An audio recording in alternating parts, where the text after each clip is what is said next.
5-7-8 वर्षापूर्वी एक चित्रपट आला होता मराठीत, महाराष्ट्रभर गाजला. कोणता? ते परशावाला. हा ते सैराटवाला.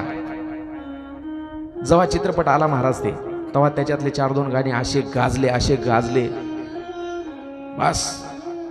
ते लहान्यापासून शहाण्यापर्यंत सगळेजण तेच गाणे म्हणायचे. कोणतं? झिंग झिंग झिगाट, झिंग झिंग झिगाट, झिंग झिंग झिगाट. आमच्या गल्लीतली एक आजी म्हातारी त्या पोराला नाताला म्हणू लागली, ए पप्प्या, अरे पप्प्या म्हणाले, पप्प्या, अरे मुका. सकाळी उठला तेव्हापासून झिंग झिंग झिगाट, झिंग झिंग झिगाट, अरे मुका. ते पप्प्या गपचूप बसलं. तुम्हाला त्यानं म्हणलंच नाही ते गाणं. 2-3 महिने म्हणलं, बस विसरून गेलं. त्याच्या बाद दुसरं आलं. इकडून तिकडं मारिती चक्रा, नकरा नकरा, असे एक नाही अनेक आले, अनेक. दरवर्षी 4-2 गाणे येतात आणि विसरून जातात. बरोबर आहे? बरोबर आहे ना? सांग ना देवी माझ्या भावाला.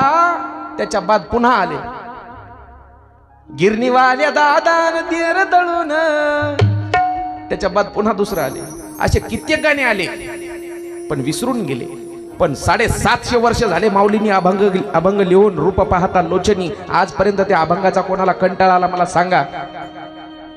परमार्थातलं सुख असं आहे, सुख घडोघडी वाढो लागे.